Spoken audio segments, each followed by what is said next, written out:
Querido Deus, obrigado, Senhor, por estarmos aqui mais uma vez reunidos em Teu nome para aprender mais um pouquinho da Tua palavra. Obrigado, Senhor, por estarmos juntos nesta caminhada e que Teu Espírito, derrame Teu Espírito sobre a pessoa que vai falar essa noite e para que todos compreendam e entendam o que ele vai falar. Obrigada por tudo. Nos abençoe e nos guarde. Em nome de Jesus, amém. Do Jefferson Pilar. Então tem muita coisa boa vindo aí, tá certo?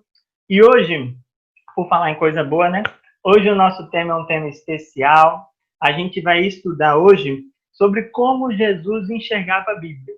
Se na semana passada a gente viu quem era Jesus, a gente respondeu aí um pouco dessa pergunta. Durante o estudo de hoje, a gente vai perceber um pouco de como Jesus tratava esse livro aqui, ó, a Bíblia. Como é que ele enxergava esse livro? Será que Jesus, ele teve contato com a Bíblia, já que ele viveu há muito tempo atrás? Será que a Bíblia já existia na época de Jesus? E se existia, Jesus seguiu o que tinha na Bíblia? Como era isso aí? Hoje a gente vai ver um pouquinho disso. Deixa eu colocar a nossa tela aqui. Deixa eu colocar a tela da apresentação para vocês. E a gente vai responder algumas dessas perguntas. Tá bom? Hoje o nosso tema aí é o que Jesus ensinou sobre as Escrituras. Escritura é um nome muito utilizado para se referir aí à Bíblia. Bom, primeira pergunta é: a Bíblia é um livro especial? E se na lição passada eu comecei trazendo algumas frases de pessoas aí que viveram, mas que não estavam incluídas na Bíblia e que falavam sobre Jesus, eu queria trazer frases agora de pessoas falando sobre a Bíblia, pessoas importantes aí da história do nosso mundo que falaram um pouco sobre a Bíblia, que se referiram à Bíblia em suas considerações. O primeiro aí, talvez você conheça, o Isaac Newton, uma das figuras mais importantes da física e do desenvolvimento científico na história do nosso mundo. E ele diz o seguinte, ó: considero as escrituras de Deus como sendo a filosofia mais sublime. Eu encontro mais marcas de autenticidade na Bíblia do que em qualquer história profana, seja qual for. O Isaac Newton falando um pouquinho aí da Bíblia. George Washington, uma das figuras mais conhecidas aí da política americana, ele disse: impossível é governar bem o mundo sem Deus e sem a Bíblia. Percebam que ele fala da Bíblia, se refere da Bíblia aí como uma maneira de governar bem o mundo. Qual o segredo disso aí? A gente vai tentar descobrir um pouquinho hoje. Aí o terceiro é o Samuel Moss, dizendo: quanto mais me aproximo do final de minha peregrinação, mais clara é a evidência da origem divina da Bíblia.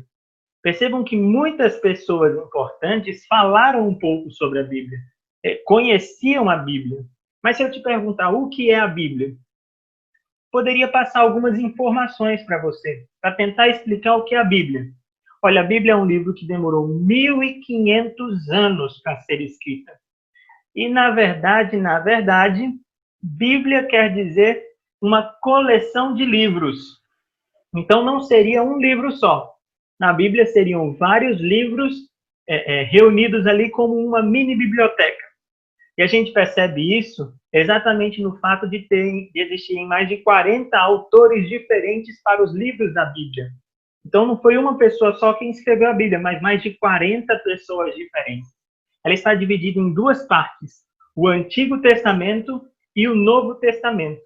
São 39 livros no Antigo e 27 livros no Novo Testamento. E a linguagem que a Bíblia foi escrita são essas aí, ó. Ela foi majoritariamente escrita em hebraico no Antigo Testamento e grego no Novo Testamento.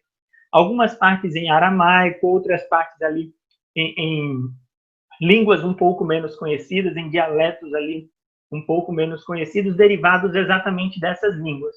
E ela só foi dividida em capítulos e versículos por um homem chamado Stephen Langton, que já é aqui da nossa história moderna. Então, a Bíblia são vários livros e nem sempre ela teve essa divisão. Essa divisão de capítulos e versículos, ela veio para facilitar o nosso entendimento.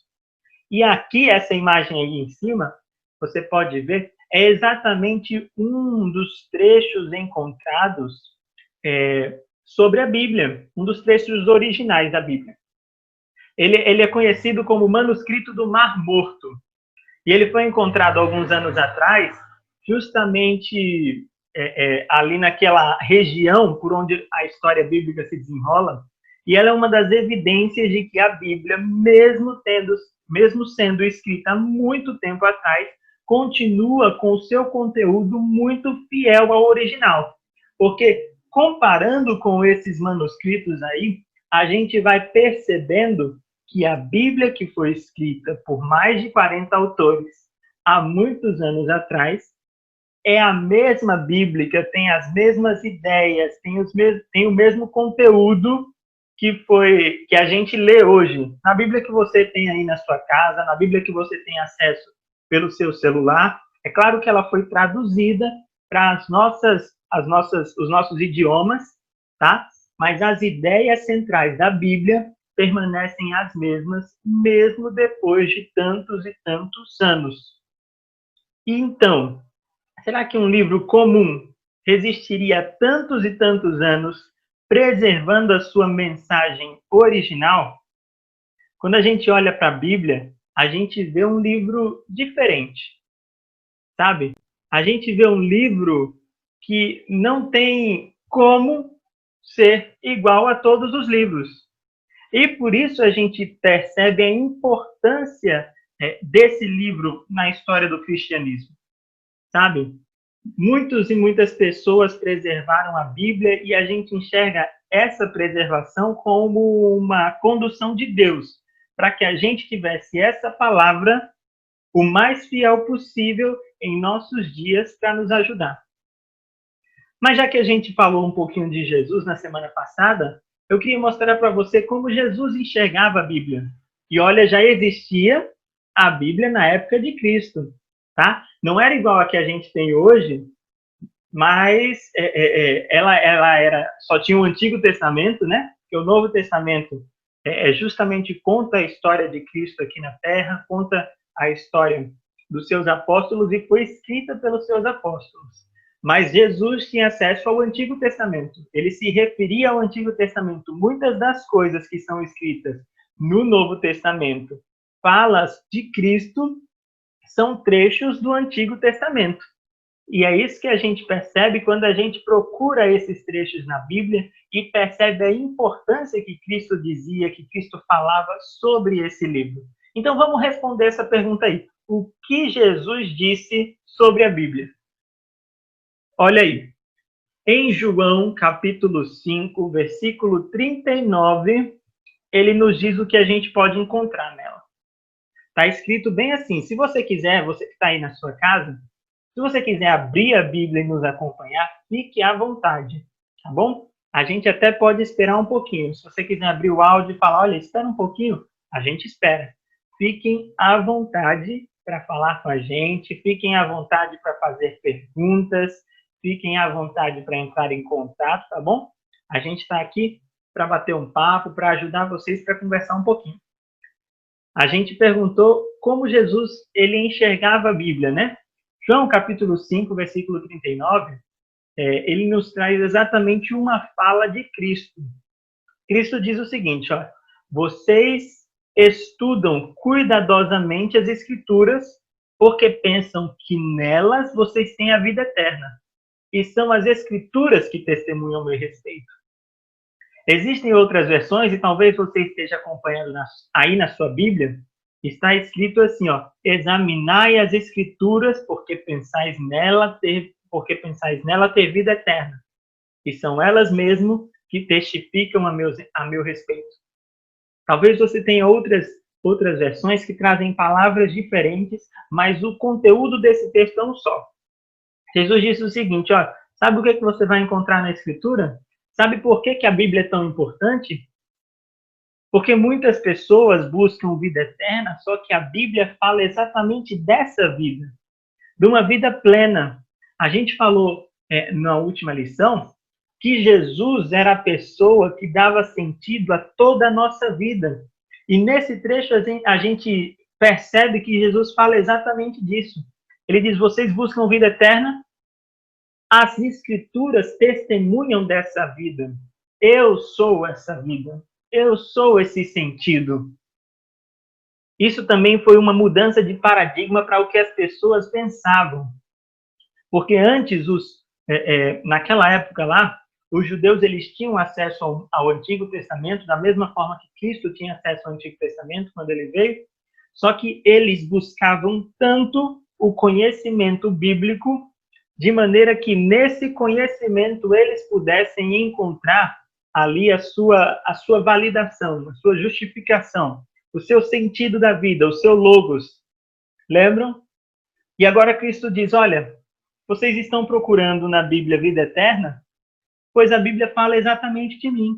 A Bíblia só fala de mim. Eu sou essa vida que vocês procuram. Eu sou esse sentido. Eu sou essa felicidade. Então, o que a gente encontra nas Escrituras? A gente encontra Jesus nas Escrituras. É simples.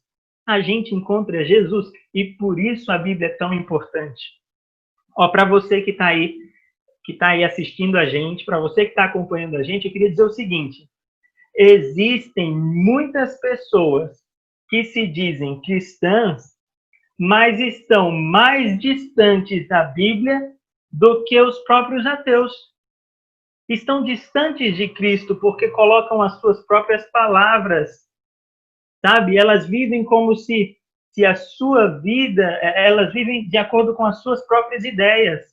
Mas quando a gente percebe o que Jesus fala, Jesus diz o seguinte, olha, vocês encontrarão na Bíblia, vocês me encontrarão. É disso que a Bíblia fala. E de mais nada. E ele fala mais. A gente vai continuar aqui, a gente vai seguir em frente. E nos próximos slides, a gente vai perceber, vai descobrir um pouquinho mais de como Cristo enxergava a Bíblia. Olha aí. Qual era a Bíblia de Jesus, né? Essa é a pergunta que a gente já falou um pouquinho aqui. Mas no livro de Mateus, capítulo 5, versículo 17, e no capítulo 7, versículo 12, são 2 capítulos aí, tá certo? Com 2 versículos diferentes. Então, eles estão separados aí porque se tratam justamente dessas 2 partes. Jesus responde um pouquinho. Ele diz na primeira parte, não cuideis que vim destruir a lei ou os profetas. Não vim abrogar, mas cumprir. Portanto, tudo o que vós quereis que os homens vos façam, fazei-lo também vós, porque esta é a lei e os profetas. Tá, mas Jesus não fala de Bíblia aí. Então, qual era a Bíblia de Jesus? O que eu estou tentando dizer aqui? Então, é muito simples. Naquela época, realmente, eles não tinham a Bíblia como a gente tem hoje, né? Um livro, até fino, fácil da gente achar, de procurar uma passagem. Na época eram vários pergaminhos. E os pergaminhos eram organizados de diferentes jeitos. Eles pegavam os 5 primeiros livros da Bíblia, Gênesis, Levítico, Números, Deuteronômio e Êxodo. Esses 5 primeiros livros, eles juntavam numa parte e diziam, esses são os livros da lei. Por isso que ele disse, olha, não pensem que vim revogar a lei. E os profetas. Por que os profetas? Porque eles pegavam todos os outros livros e organizavam dessa maneira. Os 5 primeiros eram os livros da lei, os outros livros eram os livros dos profetas.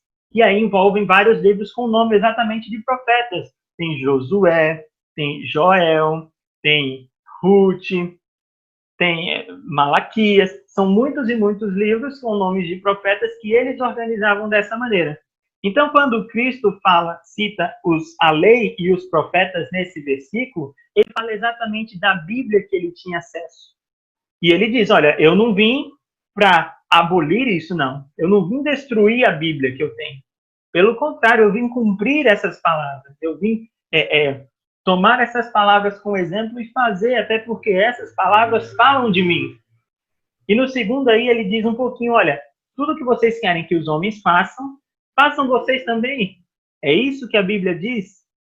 E percebe quando eu digo que tem muito cristão que não faz, parece que se distanciou um pouco da Bíblia, porque a gente não vê todo mundo fazendo isso. É difícil, mas a gente não vê nem pessoas tentando fazer isso.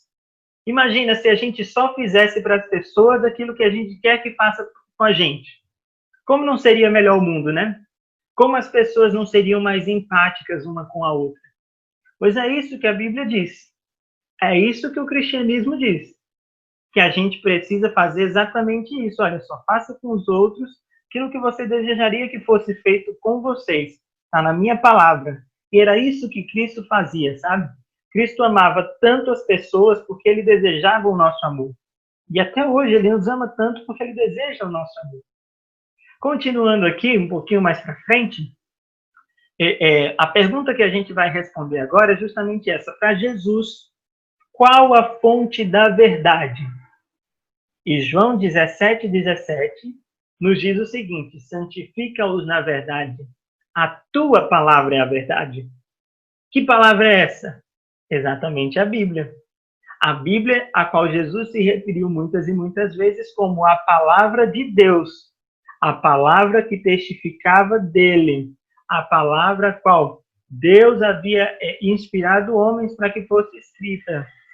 Então, toda vez que ele fala, olha, a minha palavra, a palavra de Deus, ele se refere exatamente à Bíblia.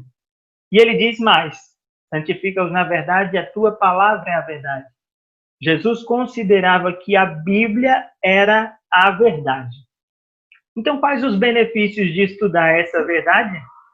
Segundo Timóteo 3, 15 e 16, está dizendo: e que desde a tua meninice sabes as Escrituras, as Sagradas Escrituras, que podem fazer-te sábio para a salvação, pela fé que é em Cristo Jesus.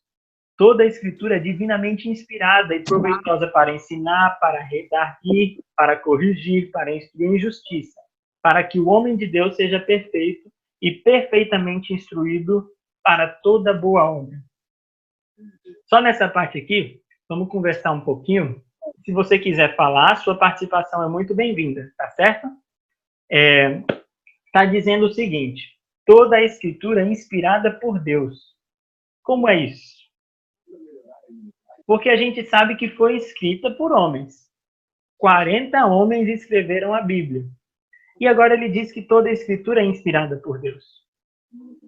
Então, isso quer dizer o seguinte: que homens escreveram, realmente. Eles pegaram ali o lápis, eles pegaram a sua caneta da época, a sua pena, e eles escreveram as palavras. Eles colocaram as palavras. Cada palavra da Bíblia foi escrita pela mão daqueles homens. Porém, eles não colocaram simplesmente lá, jogaram as suas ideias. Mas eles foram conduzidos. Isso mesmo. Nenhuma palavra da Bíblia é escrita pela própria vontade, mas é escrita pela ação de Deus através de uma pessoa. Sabe? Quando alguém permite que Deus me conduza, quando alguém permite que Deus esteja presente na sua vida, Deus está. Deus conduz. Deus, ele não está alheio à sua vida. Ele é muito pessoal, sabe? Ele gosta de estar perto de você, ele gosta de fazer parte da sua vida. Então, quando esses homens se colocaram à disposição de escrever a Bíblia, de serem seguidores de Cristo, de serem cristãos verdadeiros, eles permitiram que Deus os conduzisse. E, sabe, eu não sei se vocês já passaram por isso, mas tem situações que a gente não sabe o que fazer e, de repente, a gente ora, a gente fala: Senhor, me ajude a resolver tal situação. E parece que, de certa forma, a gente descobre uma solução. Parece até que alguém falou lá no fundo do nosso coração, a gente sente uma voz nos falando, nos conduzindo, sabe? Essa decisão, como se realmente Deus estivesse falando com a gente para que a gente tomasse aquela decisão. Isso acontece quando a gente permite que Deus esteja presente na nossa vida, que Ele realmente conduza a nossa vida. A gente toma decisões tão próximas das decisões de Deus que a gente sente quase como se Deus tivesse realmente falado com a gente como eu estou falando com você. Então, aqueles homens escreveram a Bíblia baseado exatamente nessa relação que eles tinham com Deus, nesse tipo de relacionamento. Então, toda a Bíblia, toda a Escritura é inspirada por Deus. A Bíblia expressa a palavra de Deus, a vontade de Deus, o caráter de Deus. E é exatamente isso que o livro aqui de Timóteo fala. Quais os benefícios? Ela te faz sábio para a salvação. Porque ela te ensina, ela corrige quando tem que corrigir, ela te instrui na justiça. E termina dizendo, para que o homem de Deus seja perfeito e perfeitamente instruído para toda boa obra. A gente falou um pouquinho também que muito dessa base de ajudar as pessoas, ela provém do cristianismo, ela provém dos ensinamentos de Cristo. E aqui é mais uma confirmação disso. Porque ela diz que quanto mais a gente aprende desse Deus, quanto mais a gente deixa que a Bíblia, que as Escrituras nos ensinem, mais a gente fica instruído para as boas obras, para fazer coisas boas. E olha, só para a gente ampliar aqui o nosso estudo, eu queria aplicar exatamente o ensino de Deus. Quando Deus falou sobre a Bíblia, ele utilizou justamente essa história. É conhecida como uma parábola. O que é parábola na Bíblia? Parábola era quando Cristo se utilizava de histórias com aplicações práticas para ajudar as pessoas a entenderem melhor o ensinamento que ele passava. Por exemplo, eu não conheço a sua profissão, mas vamos dizer que você trabalhe fazendo bolo, tá? Eu quero te explicar algo muito difícil, um algoritmo de informática. Você sabe o que é um algoritmo de computador? Talvez não saiba. Mas se eu te disser que um algoritmo nada mais é do que uma receita de bolo, facilitaria. Seguinte, o algoritmo ele diz para o computador todas as etapas que ele tem que realizar para executar um comando. Quando eu coloquei aqui essa tela para projetar para vocês, eu estava dizendo para o computador, olha, eu peguei aqui o mouse, né, e cliquei num botãozinho e falei, eu quero que você projete essa tela. O computador utiliza um algoritmo para interpretar o meu comando para que ele execute essa tela. Mas isso é muito complicado de se entender. Para alguém que faz bolo, para alguém que entende de fazer bolo, entender o algoritmo é complicado. Assim como para alguém que entende de algoritmo, para alguém que trabalha com isso, entender uma receita de bolo é complicado. Mas se eu falasse, olha, o algoritmo conversa com o computador da mesma forma que uma receita conversa com a confeiteira. Você lê a receita e diz, olha, primeiro você adiciona a farinha, segundo você adiciona o açúcar, terceiro você adiciona o feijão. Ou feijão não.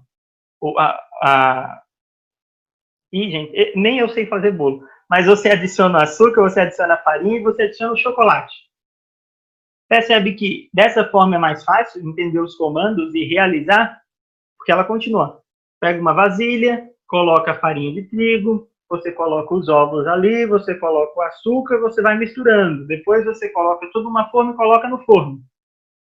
É exatamente dessa forma que o algoritmo trabalha com o computador.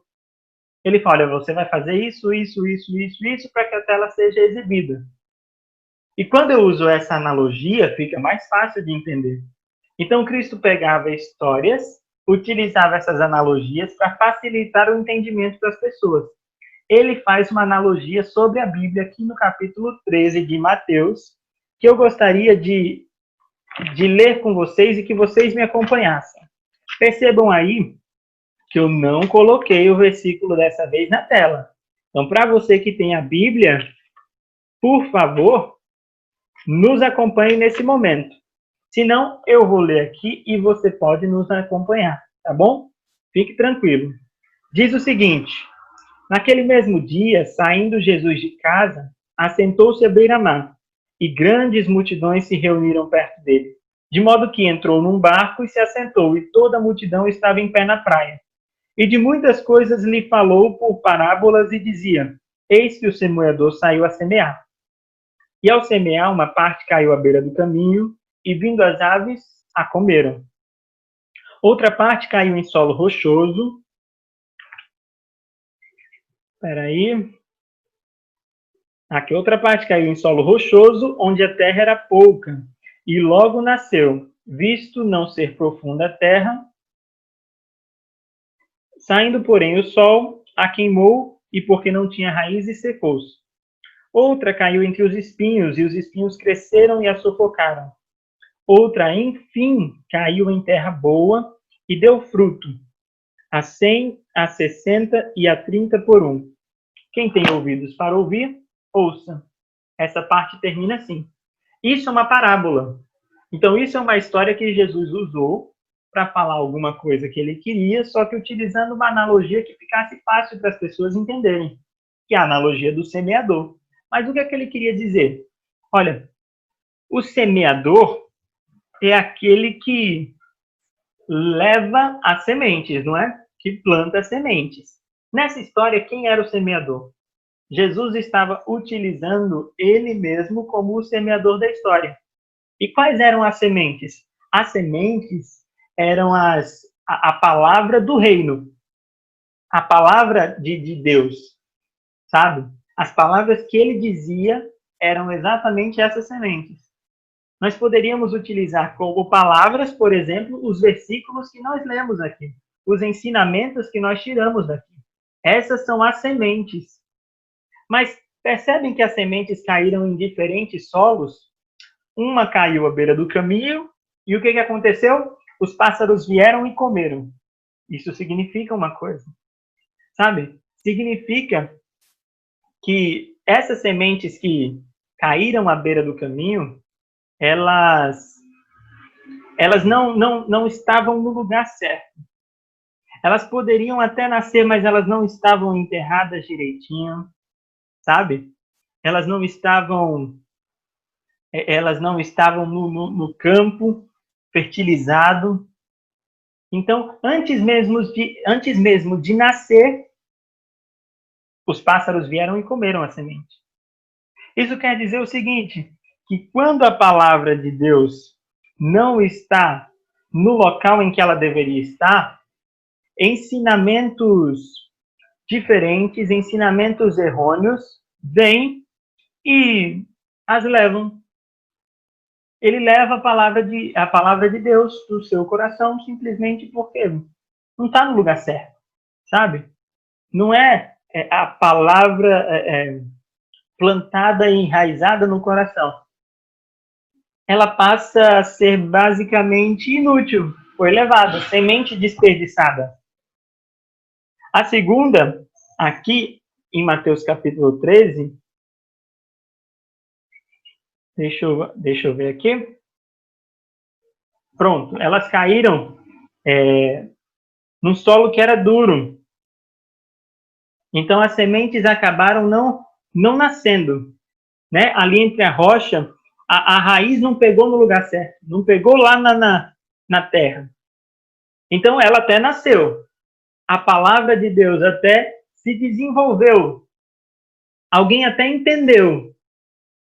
Mas quando veio o sol, quando veio a dificuldade, quando veio ali as adversidades, o que aconteceu com essa planta? Morreu. Porque quando a palavra de Deus não cria raízes no seu coração, então na primeira dificuldade, você abandona essa palavra. Era isso que ele queria dizer para as pessoas na época. A terceira é a que nasce, ela cai numa terra onde tinha a presença de espinhos. E enquanto essas plantas cresciam, enquanto essas plantas brotavam, não tinha espaço suficiente para que elas crescessem e se desenvolvessem. Então os espinhos as sufocaram e elas morreram. Os espinhos são justamente ensinamentos enganosos. E hoje tem muitos ensinamentos enganosos acerca da palavra de Deus. Você já notou? Já percebeu? Que tem muitos ensinamentos que pessoas utilizam se dizendo que vem de Deus, mas que na verdade atendem à sua própria agenda, os seus próprios interesses. Muitas pessoas estão distorcendo aquilo que Deus nos traz como verdade em sua palavra e acabam sufocando o ensinamento verdadeiro. Acaba disseminando mentiras. Mas a parábola também diz que, enfim, algumas sementes caíram em terra boa. Essas não só nasceram, como deram muitos e muitos resultados na colheita. Essa última categoria, ela fala da palavra de Deus, que é lançada sobre uma pessoa sincera, que é enraizada no coração dessa pessoa, e agora essa pessoa vive a palavra de Deus. Essa pessoa vive os ensinamentos de Jesus. E nós vimos que a Bíblia, toda a palavra da Bíblia aponta justamente para Jesus e para quem ele foi. Viver esses ensinamentos é viver o exemplo de Cristo em nossas vidas. É viver o exemplo que Cristo nos deixou. Então, qual a importância de estudar a palavra de Deus? Qual a importância de estudar a Bíblia? É que a gente enxerga Jesus e a palavra dele germina em nosso coração, cria raízes, nos tornando cada dia mais sinceros, nos tornando cada dia mais parecidos com Jesus. Não vai ser um processo imediato. Não vai ser de uma hora para outra que você vai ler toda a Bíblia e passar a seguir os ensinamentos de Cristo. Mas a Bíblia te leva para um processo. A Bíblia te leva para uma vida de pequenas decisões, sabe? Que vão te tornando cada vez mais próximos de Cristo.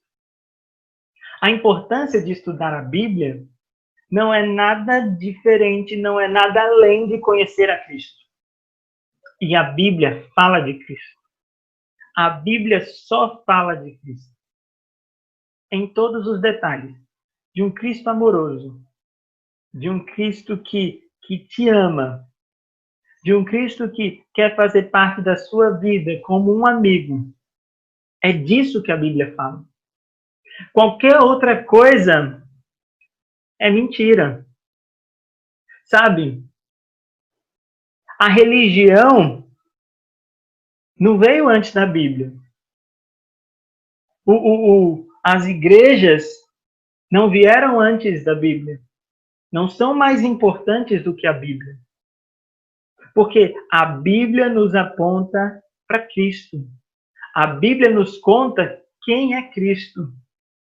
E Cristo precisa ser a principal pessoa a quem nós procuramos e a quem nós imitamos.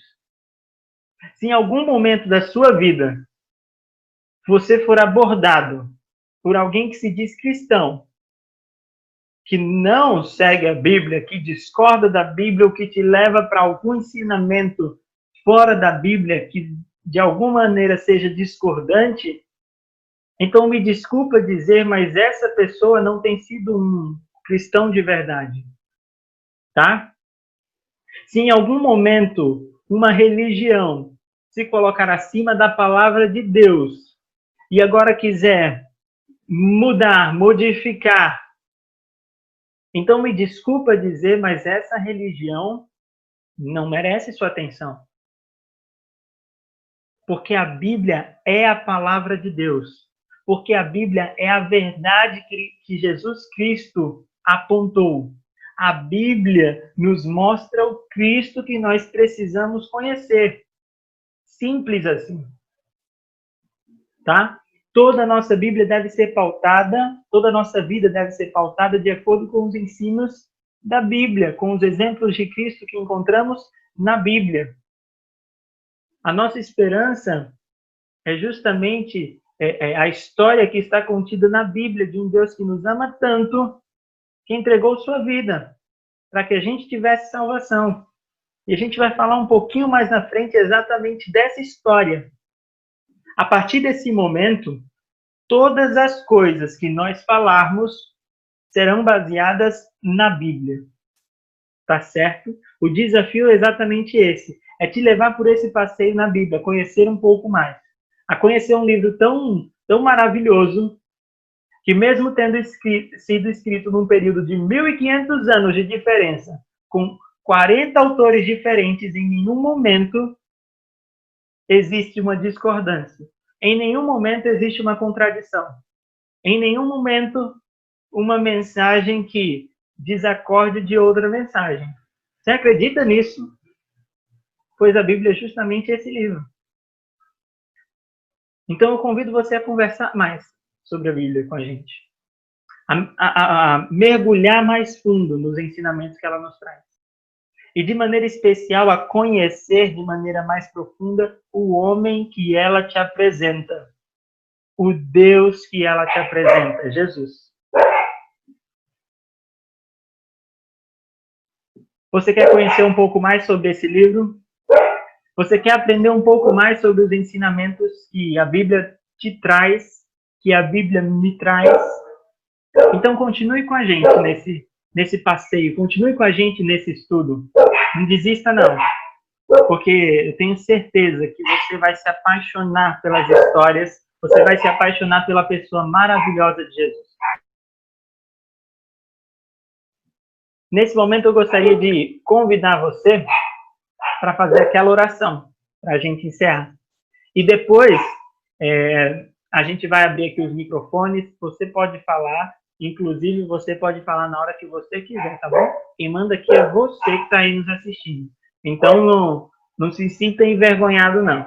Mas a gente faz essa oração e logo depois a gente conversa um pouquinho, a gente abre aqui o microfone, tá bom? E só para complementar aqui, hoje você vai receber o resumo um pouquinho daquilo que a gente aprendeu aqui, tá certo? Vai ser um resuminho que você vai receber no seu WhatsApp. Se você não deixou o seu WhatsApp ou o seu e-mail para receber esse material, fala com a gente que a gente arruma um jeito de te mandar, tá bom? Então hoje você vai receber esse resuminho. Ele vem com algumas perguntinhas ali para te levar a estudar um pouquinho da Bíblia e tirar as suas próprias conclusões. Porque a gente está aqui para guiar justamente você nesse conhecimento mais profundo da Bíblia, tá? A gente não vai imputar em você as nossas ideias, mas a gente vai levar você a conhecer esse livro, a conhecer esse Jesus. Então você vai receber esse material aí.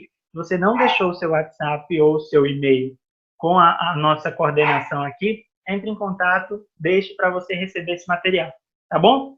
Nesse momento, aonde você estiver aí, na sua casa, convido você para fechar os seus olhos e fazer essa oração com a gente. Vamos lá? Oremos. Querido Deus, maravilhoso Pai, te agradecemos, Senhor, por esse momento que o Senhor nos concedeu aqui.